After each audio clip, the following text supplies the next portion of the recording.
Welcome to the show. I'm Zerlina Maxwell. Donald Trump just became the first president in our nation's history to be impeached twice. On this vote, the ayes are 232, the nays are 197. The resolution is adopted. Without objection, the motion to reconsider is laid upon the table. The House of Representatives went on record today saying the president incited the deadly insurrection at the U.S. Capitol last week. The final vote came after hours of debate on the House floor. But Congressman Hank Johnson of Georgia managed to crystallize the moment in under 30 seconds without even mentioning President Trump or the events of last Wednesday. I'm certain that every member of Congress would say that if they had been in Congress when John Lewis walked across that Edmund Pettus Bridge and the Civil Rights Act was passed, that they would have stood on the right side of history. Well, Madam Speaker, today we're going to see exactly what side of history you all are going to be on. And with that, I yield back. Congressman Johnson was right. Today, we found out exactly which side of history our elected representatives are on. In the end, 10 Republicans came down on the side of impeaching Donald John Trump for inciting an assault on our democracy and the rule of law and the Constitution. 10 of them. That makes this the most bipartisan impeachment vote in history. Here's what one of the 10 Republicans, Congressman Dan Newhouse of Washington State, said before casting his vote. Others, including myself, are responsible for not speaking out sooner. Before the president misinformed and inflamed a violent mob who tore down the American flag and brutally beat Capitol police officers. Madam Speaker, we must all do better. These articles of impeachment are flawed, but I will not use process as an excuse. There is no excuse for President Trump's actions. The president took an oath to defend the Constitution against all enemies, foreign and domestic. Last week, there was a domestic threat at the door of the Capitol, and he did nothing to stop it. That is why, with a heavy heart and clear resolve, I will vote yes on these articles of impeachment.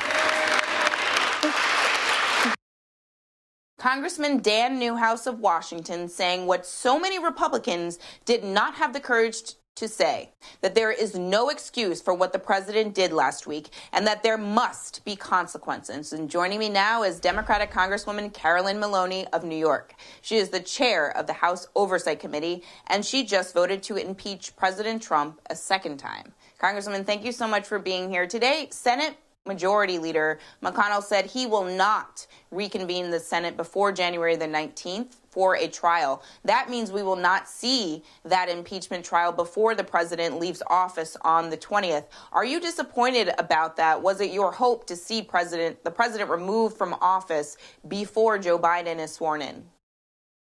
Yeah, it was my hope, but I have no control over that. Where I do have influences in the House of Representatives, and I was proud to join Hank Johnson, who spoke so eloquently. So many members spoke eloquently. And it was not only the most bipartisan vote, it's the most votes ever to impeach a president in history. It was a very, very strong, unified vote on the Democratic side, and very unusual for us to pick up 10 Republicans who strongly spoke out, including Cheney. Representative Cheney's in the leadership of the Republican Party, and Liz Cheney gave a very powerful statement that was quoted several times on the floor of Congress. It was a dark day in so many ways because January 6th will go down in history as one of the darkest days in American history, where we were not able to achieve the peaceful transfer of power, that our center of our democracy was violated. I was so shocked. I'm still shocked that residents, that domestic terrorists, Americans, were the ones who came and swept into our Capitol, disrupted the proceedings of a separate legislative branch. It's really searing.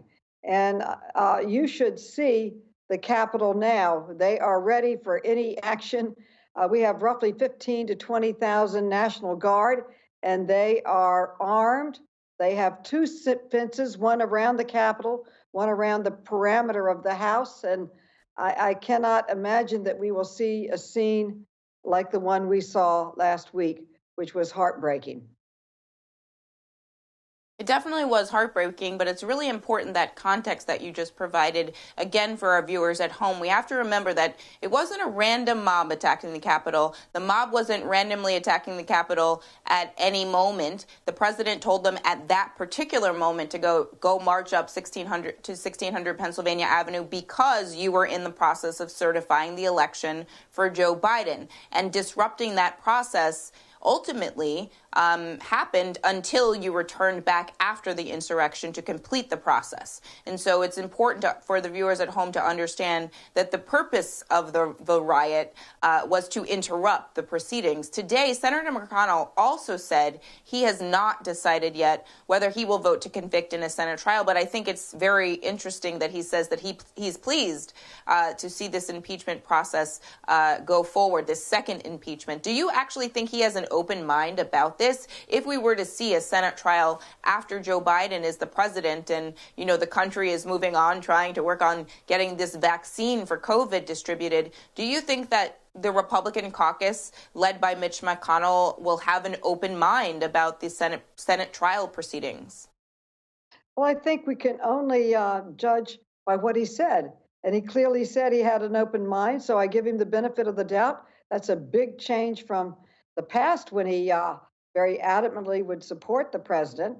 And that was a big step forward. I believe he also said that it was not a leadership vote. We have votes where there's a lot of pressure to vote as a team, vote as a party. He said this would be an independent vote, basically telling his members to vote any way that they want. Again, that is a big change from the discipline that he tries to convey in other votes. And so he's got an open mind, I believe.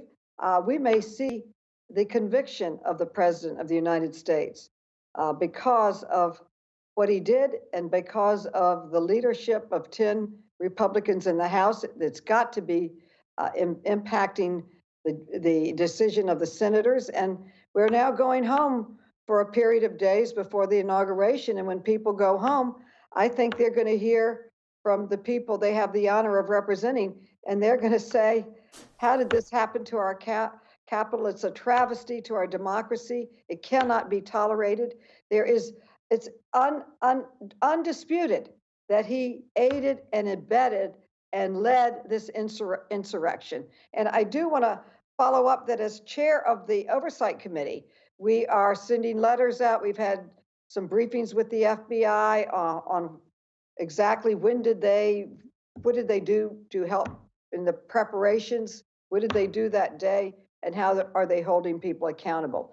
They've arrested, I'd say, roughly over 200 people already that they were able to locate that were part of the invasion, I'll call it, of our capital. So they're holding people responsible. But I want to know who paid for it. Actions like this are expensive. It was organized in every state. They had people coming in from buses. Who paid for these buses? Who paid for the organizations? I mean, I've been to a lot of protests that I've helped organize for the women's movement and for civil rights, and raising money, millions of dollars to help us put it together is part of it. And I really want to make sure that we get to who is behind these communications, the Parler group that was organizing that Twitter and Facebook and Google have all closed it down because of the insightful leadership that it was playing in the organization. It takes millions to set up those portals. I want to know who paid for that, right. And that's an investigation I'm working on. These are all really important questions that I think the Congress is an appropriate place. Do you also think that the FBI should be investigating, any folks in the Trump administration, all the way up to and including the president, and considering criminal charges if it turns out that there are facts to support the allegation that there was coordination on the part of the Trump administration or any officials within the administration. I think absolutely you raise a very important point. No one is above the law, including the President of the United States. And I think you saw that.